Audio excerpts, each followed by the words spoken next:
दिल्लीत भाजप मुख्यालयात महाराष्ट्रातील जागा वाटपासाठी रात्री उशिरापर्यंत बैठक. फडणवीस, बावनकुळेंची उपस्थिती.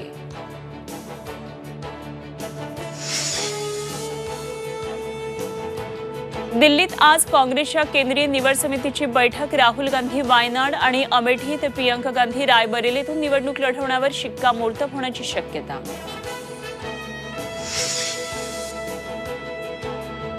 शिवसेना आमदार पात्रता प्रकरणात आज सुनावणी. विधानसभा अध्यक्षांनी दिलेल्या निकालाविरोधात याचिका.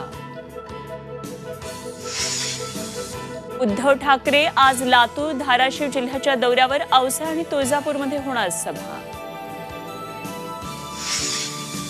धरमशालामध्ये आज रंगणार भारत विरुद्ध इंग्लंड कसोटी सामना. 5वी टेस्ट जिंकून टीम इंडिया विजय चौकार मारणार का, याकडे लक्ष.